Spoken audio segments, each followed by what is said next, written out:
ஆண்டவர் உங்களோடு இருப்பாராக.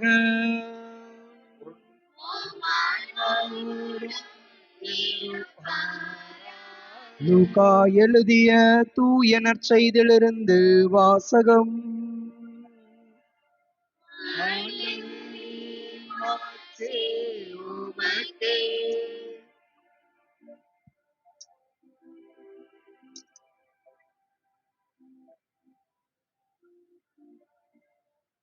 லூக்கா எழுதிய நற்செய்தி அதிகாரம் 6, இறைவசனங்கள் 17 மேலும் 20 முதல் 26 முடிய.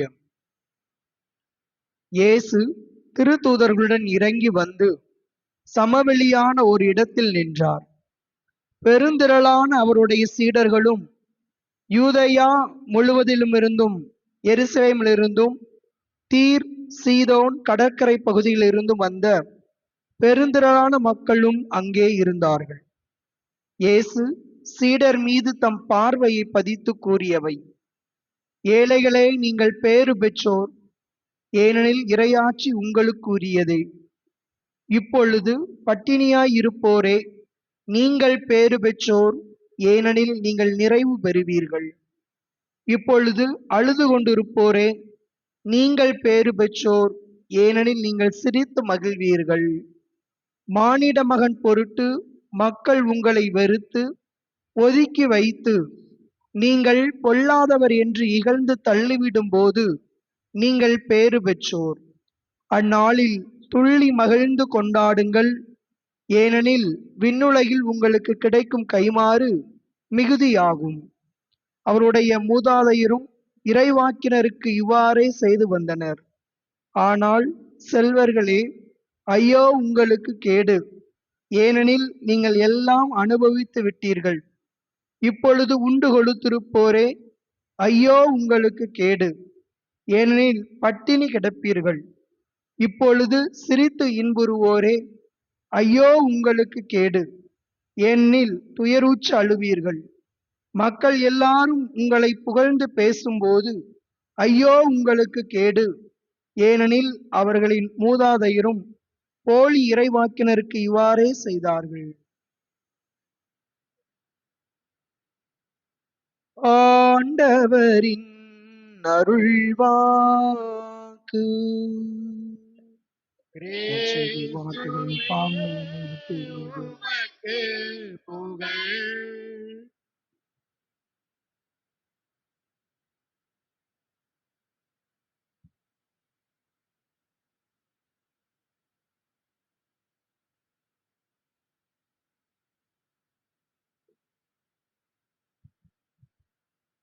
ஆண்டவர் இயேசு கிறிஸ்துவில் அருமையான சகோதர சகோதரிகளே, கடவுள் நாமத்தில் நல்வாழ்த்துக்கள். நல்லா இருக்கீங்களா எல்லாரும்? சரி. பாதுகாவலர் அந்தோனியாருடைய திருவிழாவை 13 நாட்கள் சிறப்பாக கொண்டாடுகின்ற விதத்தில் 11வது நாளாகி இன்று இந்த 13 நாட்களுக்கும் கொடுக்கப்பட்ட மறையுரை சிந்தனைகளில் இன்றைக்கு குறிப்பாக அந்தோனியாருடைய பரிந்துரையால் நாம் பெறக்கூடிய ஒரு முக்கியமான ஒரு தன்மையை குறித்து உங்களோடு சில வார்த்தைகளை இறைவார்த்தை பின்னணியோடு பகிர்ந்து கொள்கிறேன். கோடி அற்புதம் என்று அழைக்கப்படுகிற அந்தோனியார் புதுமைகள் செய்வதில் மிகவும் புகழ் பெற்றவர், எல்லாரும் அறிந்த ஒன்று. வெறும் 36 ஆண்டுகள் மட்டும் இந்த உலகத்தில் வாழக்கூடிய வாய்ப்பற்ற ஒரு மனிதர். ஆனால் வாழ்நாளில் செய்ததை விட பல மடங்கு அவருடைய இறப்புக்கு பிறகு இன்று உலகம் முழுவதும் அவரை தேடி வரக்கூடியவர்கள், அவருடைய பரிந்துரையை நாடி வரக்கூடியவர்கள், பல்வேறு தேவையில் இருக்கிறவர்கள் நம்பிக்கையோடு தேடி வந்து ஜெபிக்கிற போது அவருடைய மன்றாட்டினால் எந்த ஒரு குறைபாடும் ஏற்படுவதில்லை, எல்லாமே வெற்றியோடு நடக்கிறது. எனவேதான் கோடி அற்புதர் என்று புகழப்படுகிறார். எல்லா மக்களுக்கும், கிறிஸ்தவர்கள் மட்டுமல்ல, கிறிஸ்தவர் அல்லாத யாரெல்லாம் அவரை தேடி வருகிறார்களோ எல்லாருக்கும் நலன்களை பெற்றுத் தருகின்ற மிக பெரும் புனிதராக, மிகவும் பிரசித்தி பெற்ற புனிதராக திகழுகிறார். அவருடைய பரிந்துரையால் நாம் பெறுகின்ற வரங்கள், ஆசீர்வாதங்கள் பலவாக இருந்தாலும் அதை இன்றைக்கு மையப்பொருளாக கொடுக்கப்பட்டிருப்பது ஆரோக்கியமற்ற நிலையில் நோயாளிகளாக நாம் இருக்கிற போது நமக்கு அருமருந்தாக இருக்கிற அந்தோணியாரே என்ற மையப்பொருள் கொடுக்கப்பட்டு இருக்கிறது. ஒரு மனிதனுடைய பிறப்பு முதல் இறப்பு வரையிலும் நமது வாழ்க்கை முழுவதுமே நாம் 3 விதமான ஆசீர்வாதங்களோடு வாழ்வதற்கு ஆசைப்படுகிறோம். முதலாவது, நம்முடைய உடல் ஆரோக்கியம், சுகமாக இருக்க வேண்டும் என்று ஆசைப்படுகிறோம். ஆனா பிறந்து ஒரு சில நாட்கள்லயே, சில ஆண்டுகள்லயே அல்லது வயது முதிர்ப்பின் காரணமாகவோ ஏதாவது சில நோய்கள் வந்து நம்முடைய உடல் ஆரோக்கியத்தை சவாலோடு பார்க்க வைத்து விடுகிறது. அது நாம வரவழைத்த நோயாக இருக்கலாம், இந்த கால சூழ்நிலை வரக்கூடிய நோயாக இருக்கலாம், அல்லது ஏதோ ஏற்பட்ட ஒரு தாக்கத்தை ஏற்படுகிற நோயாக இருக்கலாம். ஆரோக்கியம் இழந்த ஒரு சூழ்நிலையில் உடல் நோய் நமக்கு வந்துவிட்டது என்றால் நமது மனசுக்குள்ள சில கஷ்டம் வருது. எனக்கு போய் இந்த நோய் வந்துருச்சு, நல்லா தான் நான் ஜெபம் பண்றேன், நல்லா தான் வாழ்றேன், நல்லா தான் உழைக்கிறேன், எனக்கு ஏன் இந்த நோயை கடவுள் கொடுத்தாரு என்று கடவுளத்தை நாம் முறையிடுகிறோம். நோயினால் நமக்கு ஆரோக்கியம் இழந்து விடுகிறது, மன அமைதி இழந்து விடுகிறது, சுகத்தை நாம் இழந்து விடுகிறோம். 2வது ஒரு விஷயம் என்னன்னு சொன்னா, மனசுக்குள்ள சந்தோஷமா இருக்க எல்லாரும் ஆசைப்படுறோம். எல்லாருடைய மனசு இருக்கிற எதிர்பார்ப்பு தான் நிறைவாக இருக்கணும், மகிழ்ச்சியாக இருக்கணும், மன நிறைவோடு வாழணும், ஒரு சந்தோஷமாக வாழ்க்கை வாழணும் ஆசைப்படுறோம். ஆனா எப்போதும் சந்தோஷம் நம்மளால இருக்க முடியுதா? ஏதாவது கஷ்டம் வந்துருது, ஏதாவது துன்பம் வந்துருது, ஏதாவது கவலை வந்துருது. அந்த கவலையை நோக்கி மனசுக்குள்ள இப்போ புதுசா ஒரு வார்த்தை சொல்றாங்க, ஸ்ட்ரெஸ் அப்படிங்கிறாங்க, மன அழுத்தம்னு சொல்றாங்க. சின்ன பிள்ளைங்களுக்கு வர்ற அழுத்தம் ஸ்கூல்லயே ஆரம்பிச்சிருது, இளையவர்களுக்கு வர்ற வருத்தம் எதிர்காலத்தை பற்றி வருது, குடும்பத்தில் இருக்கிறவங்களுக்கு வருமானத்தை பத்தி வருது, முதியவங்களுக்கு வாழ்க்கையே ஸ்ட்ரெஸ்ஸா தான் இருக்குது. ஆக மன அழுத்தம் இல்லாம யாரையும் பார்க்க முடியல, எல்லாருக்கும் மன அழுத்தங்கள். அதுக்கு என்ன காரணம்? மன அழுத்தம் வந்துச்சுன்னா மனசுக்குள்ள இருக்க வேண்டிய நிம்மதி இல்லாம போயிருது, மனசுக்குள்ள சந்தோஷம் இல்லாம போயிருது. அப்ப அதுலயும் குறைபாடு ஏற்பட்டு போகுது. 3வது ஒரு நிலை, ஒவ்வொரு மனிதனுக்குள்ளே ஆன்மா இருக்கிறது. அந்த ஆன்மா பரிசுத்தமாக இருக்கிற போது கடவுள் கொடுக்கிற அருளால் அது நிரப்பப்படுகிறது. அந்த ஆன்மா எப்ப பாவத்துக்கு உள்ளாகிறதோ அப்போது அருளை இழந்து இருளால் ஆட்கொள்ளப்பட்டு அந்த ஆன்மா பாவ நிலைக்கு உள்ளாகிற காரணத்தினால அருளை இழந்த ஒரு நிலைக்கு வந்து விடுகிறது. ஆக உடல்ல நோய் வந்தாலும் பிரச்சனை, மனசுக்குள்ள கவலை வந்தாலும் பிரச்சனை, ஆன்மாவுக்குள்ள பாவம் வந்தாலும் பிரச்சனை. அப்ப உடலும் ஆரோக்கியம் இருக்கும்னு ஆசைப்படுறோம், முடியல. மனசு சந்தோஷமா இருக்குன்னு ஆசைப்படுறோம், அதுவும் முடியல. ஆன்மா பரிசுத்தமா இருக்குன்னு முயற்சி எடுக்கிறோம், அதுவும் முடியல. இப்படிப்பட்ட சூழ்நிலையில நாம் யாரை நாடுவது? எப்படி நாம் இழந்து போனதை மீண்டும் பெறுவது? கிடைக்க வேண்டிய இந்த அருளை நாம் எப்படி பெற்றுக்கொள்வது? அதற்கு இன்று வாசிக்கப்பட்ட முதல் வாசகம் அருமையாக சொல்லுகிறது. எரேமியா இறைவாக்கின் அருமையாக சுட்டிக்காட்டுகிறார். நீங்கள் மனிதர்களை நாடினால் நீங்கள் ஏமாற்றம் அடைவீர்கள். மனிதனை தேடினால் அது உடலுக்காகவோ உள்ளத்திற்காகவோ ஆன்மாவுக்காகவோ உடல் நன்மைக்காகவோ மன அமைதிக்காகவோ அல்லது ஆன்மீக ஆசீர்வாதத்துக்கோ நீங்கள் மனிதர்களை தேடினால் நீங்கள் சபிக்கப்பட்டவர்கள் அப்படின்னு சொல்லப்பட்டிருக்கு. அதே நேரத்துல கடவுளை தேடினால் நீங்கள் ஆசீர்வதிக்கப்பட்டவர்கள், நீங்கள் பேறு பெற்றவர்கள். ரெண்டுக்கும் எப்படி வித்தியாசம் பாருங்க. ஏன் மனுஷனை தேடினா சபிக்கப்பட்டவன் சொல்லப்படுறோம்? ஏன்னா நமக்கு இந்த முழுமையாக கிடைக்க முடியாது. நம்ம சுகமா இல்லாம இருந்தா நம்மளை பாக்குறவங்க யார் நமக்கு சுகத்தை கொடுத்துட முடியாது. என் மருத்துவரே இருந்தாலும் கூட அவங்களே சொல்லுவாங்க, நாங்க சிகிச்சையத்தான் கொடுப்போம், மருந்தைத்தான் நாங்க கொடுப்போம், சுகத்தை எங்களால கொடுக்க முடியாது. மருந்து கொடுப்பது நாங்க படிச்ச அந்த மருத்துவ படிப்பு வச்சு இந்த நோய்க்கு இது காரணம், இந்த நோய்க்கு இது மருந்து, இதைத்தான் நாங்க கொடுக்க முடியும். ஊசி போடலாம், மாத்திரை கொடுக்கலாம், ஆனா சுகம் கொடுக்க எங்க கையில கிடையாது, கடவுள் தான் சுகம் கொடுக்கணும். அதே போல சில நேரங்கள்ல ரொம்ப சீரியஸாக ஹாஸ்பிட்டல் அட்மிட் பண்ணவங்ககிட்ட அந்த டாக்டர் சொல்லிடுவாங்க, எங்களால முடிஞ்சதெல்லாம் செஞ்சிட்டோம், உங்க தெய்வத்திட்ட வேண்டுங்கன்றுவாங்க. இன்னும் சில நேரம் சொல்லுவாங்க, நாங்க முடிஞ்சதெல்லாம் செஞ்சாச்சு, அது கடவுளுக்கு சித்தமானா அவங்க பொழைக்கட்டும்ன்றவாங்க. ஆக மனிதர்களை நாம் நம்புகிற போது மனித நிலையில் மருத்துவ நிலையில் இருக்கக்கூடியவர்கள் கூட அவர்களையும் ஏற்றுக்கொள்ளுகிறார்கள். எங்களால சுகம் கொடுக்க முடியாது, எங்களால சிகிச்சை தான் கொடுக்க முடியும், மருந்து தான் கொடுக்க முடியும், எங்களால முழுசும் சுகம் கொடுக்க முடியாது. அப்ப சுகம் கொடுக்கிற அந்த ஆற்றல் வல்லமை யாரிடம் இருக்கிறது? அதே போல கவலை கவலைன்னு சொல்லி நம்மளும் புலம்பி புலம்பி எல்லாட்டையும் போய் மனசுல உள்ள புறம் கொட்டி தீர்ப்போம். நடக்கிறது என்ன? கேட்கிறவங்க இன்னும் நிறைய அதை கூட சேர்த்து 4 பேர்ட்ட பரப்பி விடுவாங்க. கேள்விப்பட்டியா, இவனுக்கு இந்த பிரச்சனையா, அவளுக்கு அந்த பிரச்சனையா. நமக்கு இருக்கிற 10% பிரச்சனை 100% ஆகி ஊர் முழுசும் பரவி ஏகப்பட்ட பிரச்சனையில அதிகமான மன அழுத்தம் கூடிக்கிட்டு தான் போகும். அப்ப மனுஷங்கிட்ட சொல்றதுனால என்ன நடக்குது? பிரச்சனை குறையிறது இல்ல, கூடத்தான் செய்யுது.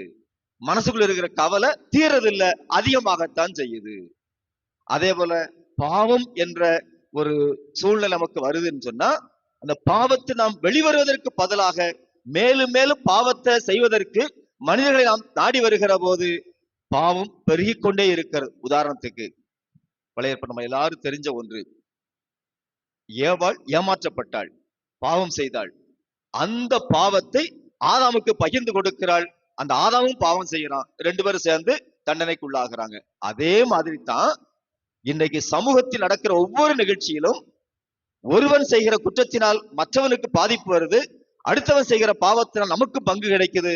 அதனால பாவம் பெருகிக் கொண்டே இருக்கிறதுனால அந்த பாவம் முடிவுக்கு வர்றதில்ல, பாவம் மேன்மேலும் பாவத்தை வளர்த்து கொண்டே இருக்கிற காரணத்தினால பாவம் பெருகிக் கொண்டே இருக்கிறது.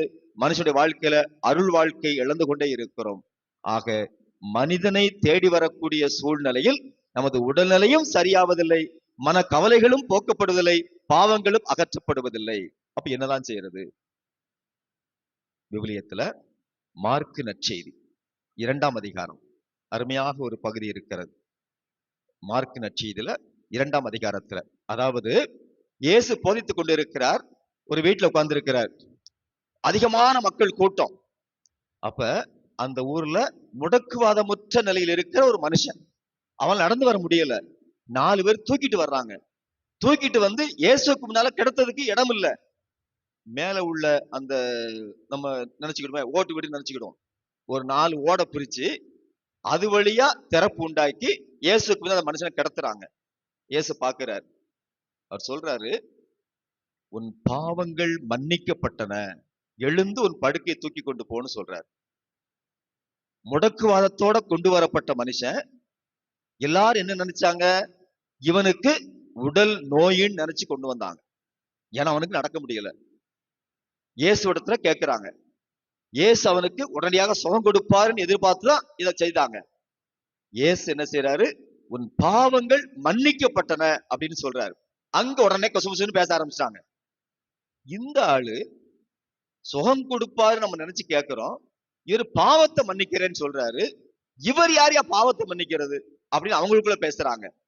அப்பதான் இயேசு விளக்கமாக சொல்லுகிறார், உன் பாவங்கள் மன்னிக்கப்பட்டதுன்னு சொன்ன உடனே அந்த மனுஷனுக்கு 3 விதமான ஆசீர்வாதங்கள் கிடைக்கிறது. ஏனென்றால் ஆன்மாவுக்குள்ள நுழைஞ்ச பாவம் அவனுடைய மனசை தாக்கி, மனசுக்குள்ள இருந்த மகிழ்ச்சியை போக்கி, மன நிம்மதி இல்லாம நோயுற்றான். அது உடலையும் தாக்கியது, அதனால நடக்க முடியாம முடக்குவாதத்துக்கு உள்ளாயிட்டான். அதனால இயேசு சரியாக சொல்லுகிறார், இவன் இன்னைக்கு முடக்குவாதமா கிடக்கிறான்னு சொன்னா உங்க கண்ணுக்கு தெரிவது இவன் உடல் நோயுற்றவன். ஒருவேளை மற்றவன் நினைக்கிறது இவன் மனசுக்குள்ள ஒரு போராட்டத்துக்கு மத்தியில அவன் நிம்மதி இழந்து கிடக்கிறான்னு நினைக்கிறீங்க. ஆனா இந்த முடக்கத்துக்கு காரணம் அவனிடம் இருக்கக்கூடிய பாவம். அதனால பாவத்தை அவனிடமிருந்து அகற்றி விட்டால், பாவத்தை அப்புறப்படுத்தி விட்டால் அவருடைய ஆன்மா புனிதம் அடைகிறது. அந்த ஆன்மா புனிதம் அடைகிற போது அவனுடைய மனசு சுத்தமாகிறது. மனசு சுத்தமாகிற போது உடலும் சுகமாகிறது. அதனால இயேசு அருமையாக சுட்டி காட்டுகிறார், உன் பாவங்கள் மன்னிக்கப்பட்டன, எழுந்து உன் படுக்கையை தூக்கி கொண்டு நட. அதே மாதிரி யோவான் நற்செய்தியிலையும் அருமையான ஒரு பகுதி இருக்கிறது. அதுல 38 வருஷமா படுத்த படுக்கையாக இருக்கிற ஒரு மனிதன், அவனுக்கு மனசுக்குள்ள ஒரு ஆசை இருந்துச்சு. என்ன ஆசைன்னா, 5 கால் மண்டபம் இருக்கிறது, அங்கு நோயுற்றவங்க எல்லாம் அங்க படுத்திருப்பாங்க. எப்பாவது வானகத்துதர் வந்து தண்ணீரை கலக்குவார். தண்ணீரை கலக்கிற உடனே யாரு முதல்ல தண்ணிக்குள்ள கால வைக்கிறாங்களோ அவங்க சுகம் பெற்றுக் கொள்வார்கள். இவன் 38 வருஷம் படுத்து கிடக்குறான், யாராவது எனக்கு உதவி செய்வாங்களா? அவன் என்ன எதிர்பார்த்தான்னா, யாராவது ஒரு மனுஷன் வந்து எனக்கு உதவி செஞ்சிட மாட்டாங்களா? 38 வருஷம் காத்து கிடந்திருக்கிறான். எந்த மனுஷன் உதவி செய்யல, இவனுக்கும் சுகம் கிடைக்கல. இப்போது மனுஷன் வரல, இயேசு வருகிறார். ஏன்பா அங்க கிடக்குற? 38 வருஷமா கிடக்குறிய? ஐயா, நானும் சுகம் பண்ண ஆசைப்படத்தான் செய்யறேன். யார் எனக்கு உதவி செய்யல, அதனால இப்படியே கிடக்குறேன். அப்ப 38 வருஷமா கிடக்கிற ஒரு மனுஷனை பார்த்து இயேசு சொல்லுகிறார், நான் சொல்றேன், நீ குளத்துக்குள்ள இறங்க வேண்டிய அவசியம் கூட கிடையாது. எழுந்தும் படிக்க தூக்கிட்டு வீட்டுக்கு போ, சுகம் பெறான். அப்ப கடவுள் நினைத்தால் ஒரு மனிதனுடைய நோய்களையும் குணப்படுத்த முடியும், மன கவலைகளையும் போக்க முடியும், ஆன்மாவுக்குள் இருக்கிற பாவத்தையும் போக்க முடியும். அப்ப கடவுள் செய்யக்கூடிய அற்புதமான ஒரு காரியம், மூன்றையும் அவர் புனிதப்படுத்துகிறார். உடல் நோய்களையும் குணப்படுத்துகிறார், மன கவலைகளையும் போக்குகிறார், நம்முடைய வாழ்வில் இருக்கிற பாவங்களையும் அப்புறப்படுத்தி அருள் நிறைந்த வாழ்வை கொடுக்கிறார். இந்த இயேசுதான் சொல்றாரு, என்னில் நம்பிக்கை கொள்பவன் இதைவிட மேலானவற்றை செய்வான். யாருக்கெல்லாம் நம்பிக்கை இருக்கோ, யாரெல்லாம் கடவுளை தேடி வந்து ஜெபிக்கக்கூடிய மனசு இருக்கிறதோ, அவர்கள் இதைவிட மேலானவற்றை காண்பார்கள். அதாவது இயேசு ஆட்சி இருக்கிற பல்வேறு புதுமைகள், இந்த உலகத்துல மனிதர்களால் செய்ய முடியாத பல காரியங்கள் அனைத்தையும் அவர்கள் நலமாக பெற்றுக் கொள்வார்கள். அந்த உடல் சுகம் மட்டுமல்ல, பெரும் சுமை சுமந்து சோர்ந்த இருப்பளே என்ற வாருங்கள் அழைப்பு கொடுக்கிற ஆண்டவர், என கற்றுக்கொள்ளுங்கள், எப்படி வாழணும்னு கற்றுக்கொள்ளுங்க. சுமையோடு நீங்க அலையன்னு ஆசைப்படல, சுமைகளை இறக்கி வைத்து விட்டு என்னிடத்தில் கற்றுக்கொள்வதனால் உங்கள் வாழ்க்கையை நீங்கள் நிம்மதியை பெற்றுக் கொள்ளுங்கள். அதே இயேசுதான் ரத்தம் சிந்தி எல்லாருடைய பாவங்களுக்கு விலையாக தன்னுடைய உயிரை கொடுத்து எல்லாரையும் மீட்டெடுத்திருக்கிறார். நாம் எல்லாரும் இயேசுவின் பெயரால் இந்த மீட்படைந்த பிள்ளைகளாக வாழுகிறோம். இப்படி வாழுகிற நமக்கு கோடி அற்புதராக இருக்கிற அந்தோனியார் எப்படி இந்த மூன்று நிலைகளிலும் இயேசுவை போல இயேசுடமிருந்து பெற்றுக்கொள்கின்ற அருளை நமக்கு அவர் கொடுத்து இந்த மூன்று நிலைகளையும் எப்படி நம்மை உயர்வாக ஆசீர்வதிக்கிறார். அவருடைய வாழ்க்கை குறுகிய காலம்தான். அவர் ஆற்றி வந்த பணிகள் மிக ஏராளம், ஆற்றி இருக்கிற புதுமைகள் ஏராளம். அவருடைய வாழ்க்கை நாம் வரலாறு அதிகமாக அந்தோனியார் கோயில இருக்கிறனால எப்பெல்லாம் உங்களுக்கு பூசை இருக்குதோ, அதிலும் குறிப்பாக திருவிழா திருப்பலி இருக்குதோ, அந்தோனியாரை பற்றி உங்களுக்கு அருள் தந்தை நிறைய சொல்லுவாங்க. அந்தோனியாருடைய வாழ்க்கை வரலாறு நிறைய பேர் நாங்கள் அறிந்து வைத்திருக்கிறோம். அவருடைய பிரார்த்தனையில நிறைய புதுமைகள் சொல்லப்படுகிறது. 13 புதுமைகள் என்று சொல்லுகிறோம். 13 மட்டும் இல்ல, கோடிக்கணக்கான புதுமைகள் செய்யக்கூடியவர். எப்படி அவருக்கு இந்த ஆற்றல் கிடைத்தது? காரணம் என்னவென்றால், அவர் தலைகளாக ஆரம்பிக்கிறார். முதலாவது, தன்னுடைய ஆன்மாவை கடவுளுக்கு அர்ப்பணித்தார். ஆன்மாவை கடவுளுக்கு அர்ப்பணித்து விட்ட காரணத்தினால், அவருடைய ஆன்மாவுக்குள் கடவுள் முழுமையாக செயல்பட்ட காரணத்தினால் அவரால் வல்ல செயல்கள் செய்ய முடிகிறது. அந்தோனியாருடைய கையில் குழந்தை இயேசு நாம் பார்க்கிறோம். அதோடைய வரலாறு உங்களுக்கு எல்லாரும் தெரியும். டீசோ என்ற நண்புடைய வீட்டுக்கு போறாரு, இரவில் ஜெபித்துக் கொண்டிருக்கிறார். குழந்தை இயேசு உடைய கரங்களிலே தவழ்ந்து விளையாடுகின்ற ஒரு காட்சியாக அவர் பெறுகிறார். அந்த குழந்தை இயேசு காட்சியில் பெறக்கூடிய அந்தோனியாருடைய கையில் இருந்த அந்த குழந்தை துவாரத்தின் வழியாக சுட்டிக்காட்டு, உன்னுடைய நண்பன் டீசோ உன்னை பார்க்கிறான். காட்சி முடிந்த பிறகு நண்பனை பார்த்து சொல்லுகிறார், இதை யார்ட்டும் நீ சொல்லக்கூடாது. ஏன்னு சொன்னா, கடவுள் எனக்கு கொடுத்திருக்க இந்த காட்சி என்பது என்னை பிரபலியப்படுத்துவதற்கு அல்ல, என்னை விளம்பரப்படுத்துவதற்கு அல்ல, மாறாக கடவுள் எனக்கு கொடுக்கின்ற அருளை ஆசிரை நான் பெற்றிருக்கேன் என்பதை நான் உணரச் செய்திருக்கிறார். அதனால சத்திய வாக்கு வாங்கிட்டாரு. அதனாலதான் டீசோ என்பவரும் அந்தோனியார் இறந்த பிறகுதான் இதை வெளியே சொன்னாரு. அதனால் அவர் புனிதர் பட்டம் வாங்கின பிறகுதான் அவருடைய படத்திலோ சுரூபத்திலோ குழந்தை இயேசு நாம் பார்க்க முடிகிறது.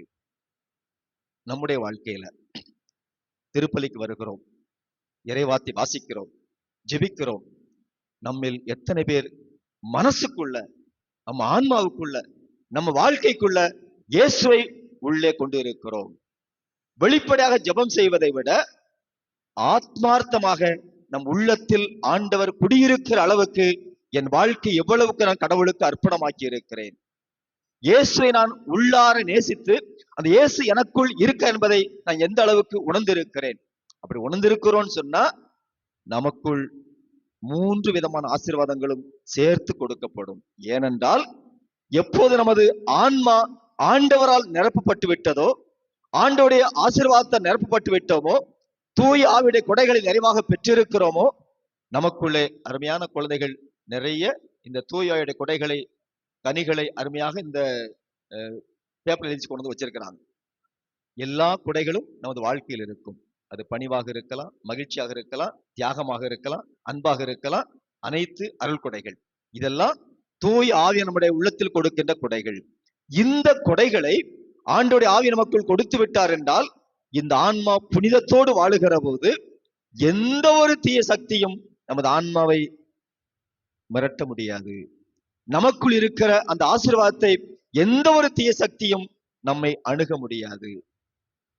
எனவே முதல் நம்ம செய்ய வேண்டிய காரியம், அந்தோனியார் கரங்களில் அந்த இயேசுவை பெற்றது போல நாம் ஒவ்வொருவரும் நமது உள்ளத்தில் அந்த இயேசுவை பெற்றுக்கொள்ள வேண்டும்.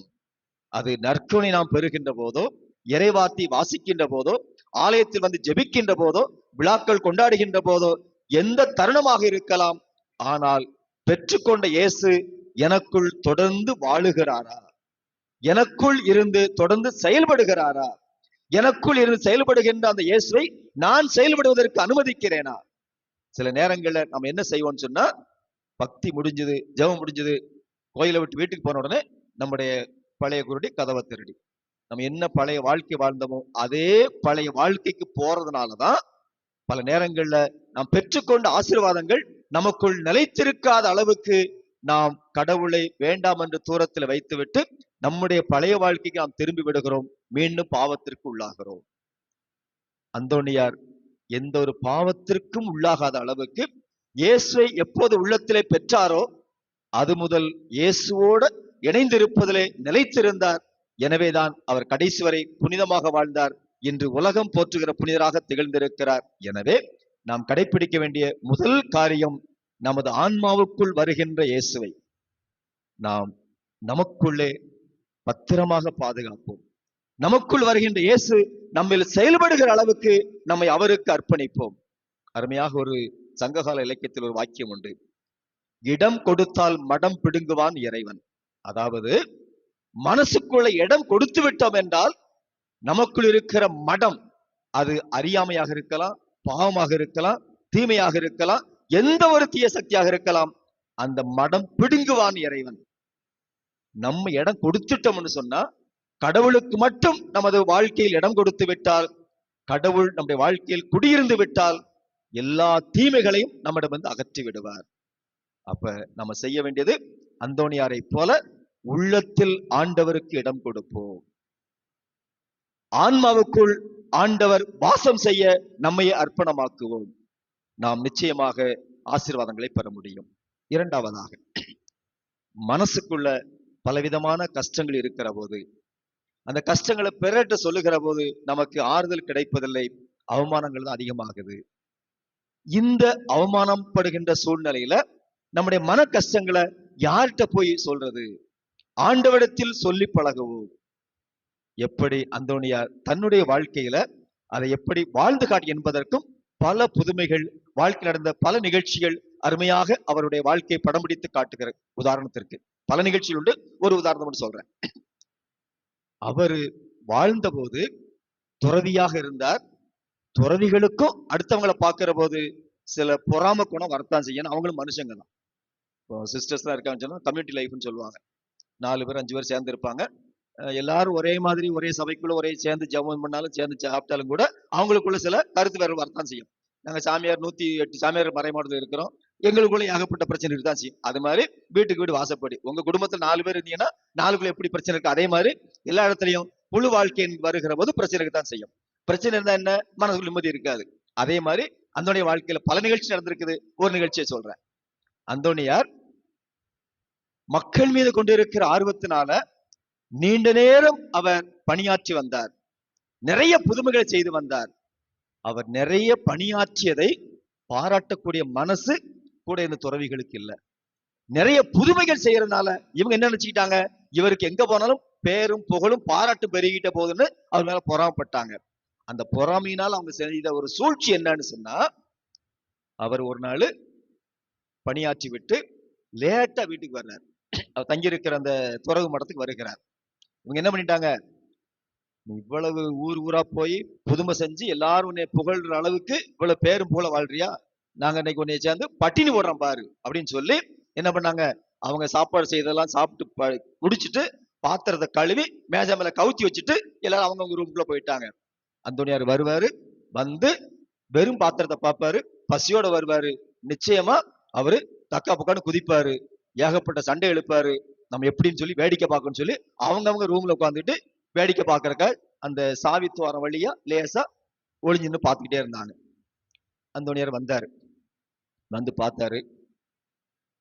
காலி பாத்திரம் தான் இருக்குது, கவுத்தி வச்சு கிடக்குது. இவரு பசிக்குது, சமையல்காரன் தூங்க போயாச்சு. நேரான உடனே பார்த்தாரு. இவங்க எல்லாம் நினைச்சாங்க இவரு தக்கா பக்கான்னு குதிக்க போற, சண்டை போட போறன்னு நினைச்சுக்கிட்டு இருந்தாங்க. இவர் ஒன்றும் சண்டை ஒன்றும் போடல. உடனே பார்த்துட்டு முழங்கால் போட்டார். சாப்பாட்டுல முழங்கால் போட்டு கையை விரிச்சு கடவுளை பார்த்து வேண்டினாரு. என்ன வேண்டினாருன்னு சொன்னா, கடவுளே, இஸ்ராயல் மக்கள், லட்சக்கணக்கான மக்கள் 40 ஆண்டுகளாக பாலைவனத்துல பயணம் செய்த போது ஒவ்வொரு நாளும் அவங்களுக்கு மன்னா என்ற உணவை தினமும் கொடுத்தீங்க. அவங்க எங்களுக்கு மன்னா போர் அடிச்சுட்டு சொன்ன உடனே அவங்களுக்கு காடைகளையும் பறவைகளையும் கொடுத்து இறைச்சியும் கொடுத்தீங்க. தண்ணி இல்லைன்னு சொன்ன போது பாறையை தட்ட சொல்லி தண்ணியும் கொடுத்தீங்க. இவ்வளவு பராமரிக்கக்கூடிய கடவுளாக இருக்கு நீங்க, எலியா என்ற இறைவாக்கினருக்கு காகம் வழியாக உணவு கொடுத்தீங்க. புதிய ஏற்பாட்டுல இயேசு கிறிஸ்து நீண்ட நேரம் போதிச்ச பிறகு மக்களுக்கு உணவு கொடுப்பதற்காக 5 அப்பங்கள் 2 மீனை கொண்டு 5000 ஆண்டடங்கிய மிகப்பெரிய கூட்டத்துக்கு பலுகி பெருக செய்து மீண்டும் 12 கூடைகள் நிறைய எடுக்கக்கூடிய அளவுக்கு பலுகி பெருக செய்தார். அப்படிப்பட்ட ஆற்றலுள்ள கடவுளாகி நீங்க ஒரு சாதாரண மனுஷனா இருக்கு எனக்கு பட்டினி போடுவீங்களா? நிச்சயம் செய்ய மாட்டீங்க. என்ன வேணும்னு சொன்னா, நான் உங்க பணியைத்தான் செய்ய போனேன், மக்களுக்கு புதுமை செய்யத்தான் போனேன், நச்செய்தி அறிவிக்கத்தான் போனேன். லேட்டா வந்தது என் தப்பு தான், ஆனா பசியோட வந்திருக்கேன். எனக்கு நீ சாப்பாடு கொடுக்கணுமா வேண்டாமா? கொடுங்க கடவுளே அப்படின்னு சொல்லி மன்றாடினார். மன்றாடி முடிக்கிறதுக்குள்ள அதிசயமான அப்பம் மேஜை முழுவதும் வந்து குவிஞ்சு கிடக்குது. கண்ணை திறந்து பார்க்கிறாரு, பயங்கர சந்தோஷம். மேஜை முழுசும் அதிசயமான அந்த வானகத்தின் வந்திருக்கிற அப்பத்துண்டுகள் கிடக்கிறது. சந்தோஷப்பட்டார். இப்ப அந்த ஜன்னல்ல இருந்து கதவுல இருந்து ஓட்ட துவாரத்துல பார்த்துக்கிட்டு இருக்கவங்க ஆச்சரியப்படுறாங்க. இப்ப இவர் என்ன பண்றாருன்னு பார்ப்போம். அந்தோனியார் என்ன பண்ணாருன்னா, யாரையும் சபிக்கல. அவரு உடனே எனக்கு பசிக்குன்னு சொல்லி அள்ளி போட்டு தின்னு முடிக்கவும் இல்லை. என்ன பண்ணாரு, கடவுளுக்கு நன்றி செலுத்திட்டு ஒவ்வொரு ரூமா போய் ஒவ்வொருத்தர் தட்டுறாரு.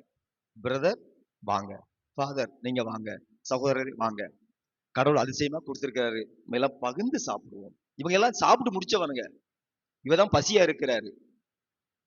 ஆனா அவங்களெல்லாம் கூப்பிட்டு பகிர்ந்து சாப்பிட்ட பிறகு எல்லாரும் தப்பு உணர்ந்து சொல்றாங்க, அந்தோனியாரே, நாங்க செஞ்ச தப்புனால உனக்கு புதுமை நடந்துச்சு, உன் வழியாக எங்களுக்கும் இந்த அதிசயமான உணவு கிடைச்சிருக்குது அப்படின்னு சொன்னாங்க.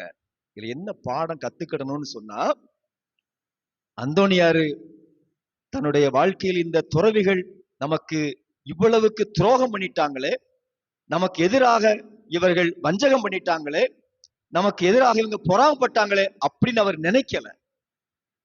கடவுள் மீது நம்பிக்கை வைத்து விண்ணகம் நோக்கி ஜெபித்தார். கிடைச்சத சுயநலமாக அவர் அனுபவிக்க நினைக்கல. கிடைச்சிட்டுங்கிறதுக்காக மற்றவங்களை ஏளனமாக அவர் பார்க்கல. மாறாக எல்லாரும் பகிர்ந்து கொடுக்கிற மனப்பான்மை. அதுதான் ஒரு மனுஷனுடைய மனசுல நிம்மதி வேண்டுமென்றால், மகிழ்ச்சி வேண்டுமென்றால், நம்முடைய மனசுக்குள்ள ஒரு நிறைவு வேண்டுமென்றால் அந்தோனியாரிடத்தில் நாம் இந்த ஒரு பாடத்தை கற்றுக்கொள்ள வேண்டும். யார் நமக்கு எதிராக இருந்தாலும், நான் ஆண்டவருடைய பிள்ளையாக இருக்கிற போது நான் யாருக்கும் எதிரியாக மாட்டேன். யார் எனக்கு தீங்கு செய்தாலும், நான் கடவுளால் ஆசீர்வதிக்கப்படுகிற போது நான் யாருக்கும் தீங்கு செய்ய மாட்டேன். அப்படிப்பட்ட ஒரு உணர்வோடு நாம் வாழ்ந்து விட்டோம் என்றால், நமக்குள்ள இருக்கிற மனசுக்குள்ள இருக்கிற மகிழ்ச்சியை யாராலையும் குறைக்க முடியாது. நமக்குள்ள இருக்கிற சந்தோஷத்தை யாராலையும் பறிக்க முடியாது. சந்தோஷம், நிறைவு என்பது கடையில காசு கொடுத்து வாங்குற பொருள் அல்ல, அடுத்தவங்ககிட்ட கேட்டு வாங்குற பொருள் அல்ல. நமக்குள் கடவுள் கொடுக்கிற ஒரு கொடை.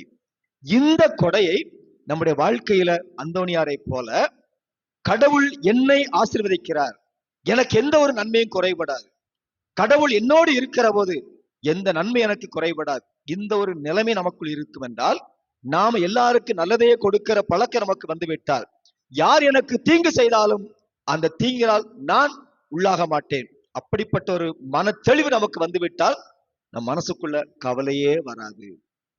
ரெண்டாவது விஷயம் புரிஞ்சுக்கிட்டீங்களா?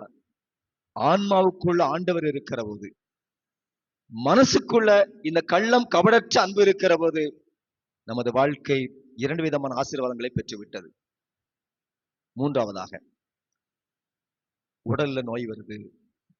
உடல் நோய் வந்தா நாம மருத்துவமனைக்கு போறோம். சில நேரங்களில் சரியாகுது, சில நேரம் சரியாகல. கால்நடை வந்த பிறகு சாமி சொன்னாரு, இப்ப நம்ம ஏரியாக்கள்ல அம்மு நோய் அதிகமா இருக்கனால செபஸ்தியார் சாப்பிட்றது சுத்திக்கிட்டு இருக்காங்கன்னு சொன்னார். உண்மைதானா? இது போல நோய்கள் நிறைய வருகிற போது செபஸ்தியார்ட்ட வேண்டுதல் வைக்கிறோம். பல மருத்துவ சிகிச்சை எல்லாம் பார்க்கிறோம். சுகம் பெறணுங்கிறதுக்காக நம்முடைய எண்ணம் நல்லதுதான்.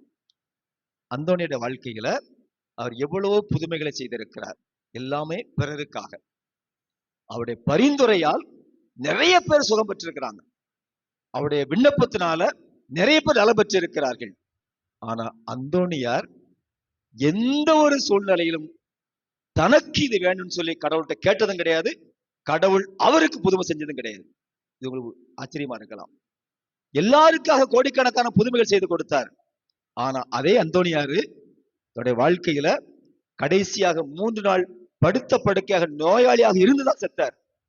அப்ப நோய்வாய்ப்பட்டு இருந்து இறந்த அந்தோனியார் கோடிக்கணக்கான அற்புதங்களை செய்து எல்லாருக்கும் சுகம் கொடுக்கிறார். அந்த அவருடைய நண்பரை வந்து சொன்னாங்க, அந்தோனியாரே, எவ்வளவு புதுமை செஞ்சு பேர் பெற்றுக்கிட்டு இருக்கிறீங்க, உங்களுக்கு சுகம் இல்ல, சாகப்ப நல்ல கிடக்குறீங்க, கடவுள்கிட்ட கேட்ட கண்டிப்பா கொடுப்பாரு, நீங்க ஏன் கேட்கல? அவர் சொன்னாரு, நான் கடவுளை சோதிக்க மாட்டேன். ஏனென்றால் என் துன்பத்தின் வழியாக நான் ஆண்டவருக்கு அருகாமையில் சென்று கொண்டிருக்கிறேன். நோய் இருக்குதுன்னு சொன்னா என் நோய் என்னை சாபத்திற்கு உள்ளாக்காது.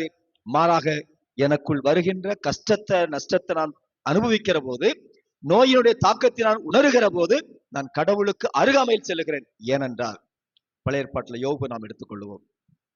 யோபு எவ்வளவுக்கு ஆசீர்வாதமாக இருந்தார். அந்த யோபுவை சாத்தான் சோதிக்க அனுமதி பெற்று எல்லா விதமான சொத்துக்களையும் அகற்றி விட்டான். நோய் நொடிகளை கொடுத்து தெருவுக்கு வர வச்சான். எல்லாரும் அவனை தூற்றினார்கள். ஆனால் யோபு மட்டும் கடைசி வரைக்கும் நிலைச்சு நின்றார். கடவுள் கொடுத்தாரு, கடவுள் எடுத்திருக்கிறார். ஒண்ணுமில்லாமல் பிறந்தேன், ஒண்ணுமில்லாமல் சாக போறேன், இருந்தாலும் கடவுள் என்னை பாதுகாப்பார். அந்த ஒரு நம்பிக்கையில் இருந்த யோபு 42வது அதிகாரத்தில் சொல்லப்பட்டிருக்குது, முந்தைய நிலை விட 2 மடங்கு ஆசீர்வதிக்கப்பட்டார்.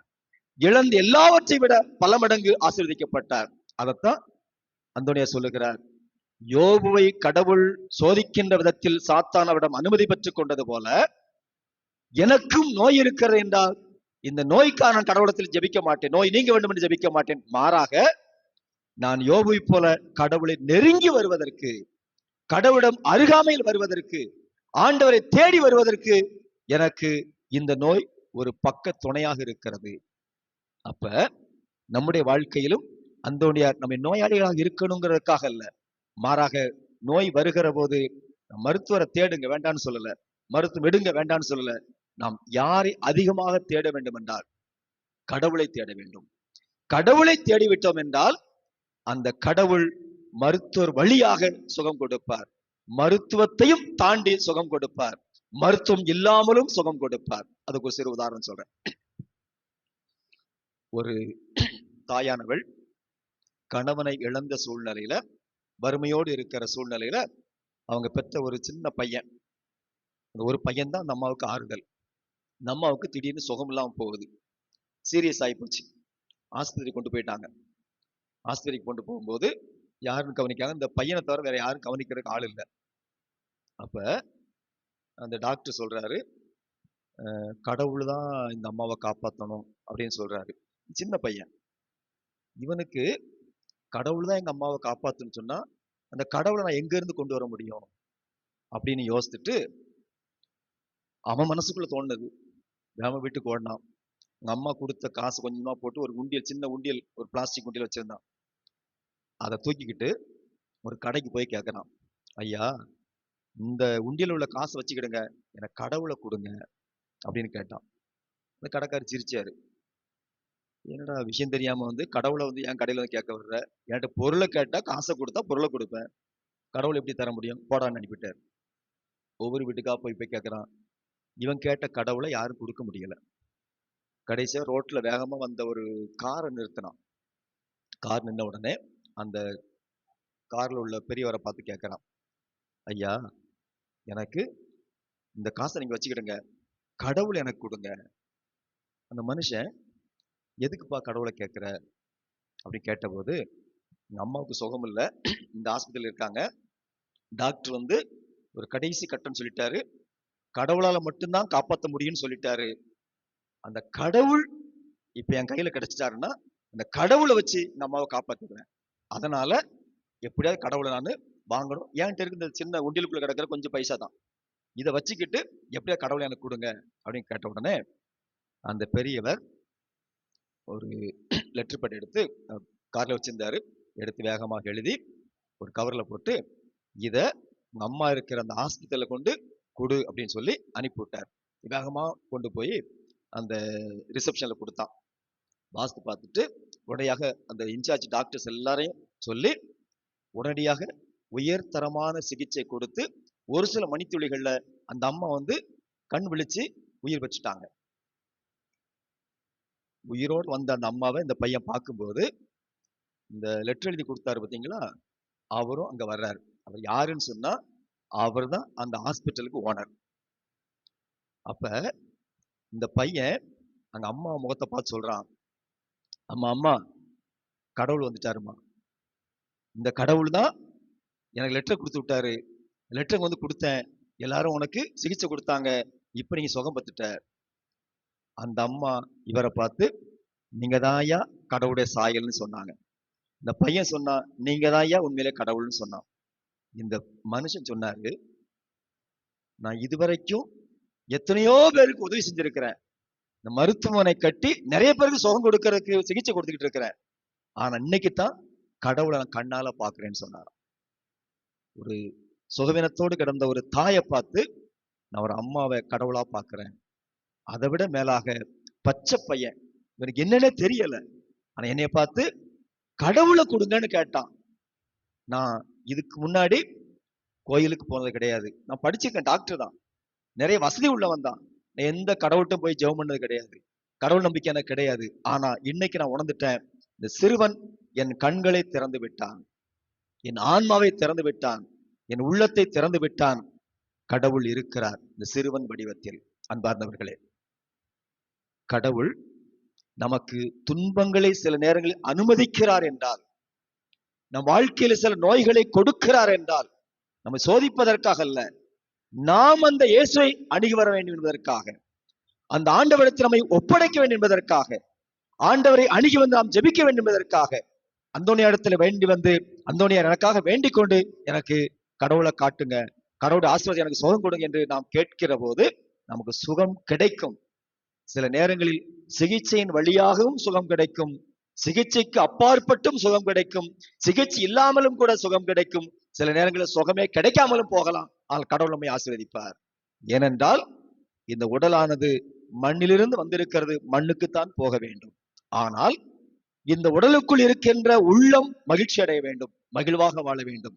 அதைவிட மேலாக நிலை வாழ்வை பெற வேண்டிய ஆன்மா இந்த உடலுக்குள் இருக்கிறது, இந்த ஆன்மா அழியக்கூடாது, நிலை வாழ்வு பெற வேண்டும். எனவே நம்முடைய வாழ்க்கை முழுவதும் இந்த 3 ஆசீர்வாதங்களை அந்தோனியாரிடமிருந்து கற்றுக்கொள்வோம்.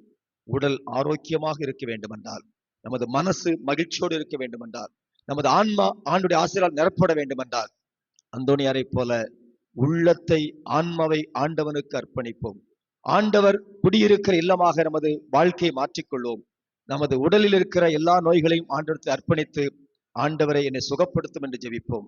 ஆண்டவர் நிறைய ஆசிரியை கொடுப்பார். உள்ளம் கலங்க வேண்டாம், கடவுள் நம்மோடு இருக்கிறார். நமக்காக பரிந்து பேசுகிற அந்தோனியார் வல்லமை மிக்க புனிதர். எனவே அவர் பரிந்துரை எப்போதும் தோல்வி அடையவே செய்யாது. அப்படிப்பட்ட வல்லமையுள்ள புனிதரை பார்த்து நாம் ஜெபிக்க வேண்டியது, புனித அந்தோனியாரே, உங்களைப் போல நானும் இயேசுவை உள்ளத்தில் கொண்டிருக்க வேண்டும், உங்களைப் போல நானும் எல்லாருக்கும் நன்மைகளை மட்டுமே செய்ய வேண்டும், உங்களைப் போல சுயநலத்தோடு அல்ல, மாறாக ஆண்டவரை அணுகி வருகின்ற ஒரு ஆரோக்கியமான ஒரு ஜெப வாழ்க்கை நிலைத்திருக்க வேண்டும். அப்போதான் உடலிலும் நலம் பெறுவேன், உள்ளத்திலும் நிறைவு பெறுவேன், ஆன்மாவிலும் அருளை பெறுவேன். ஆமென்.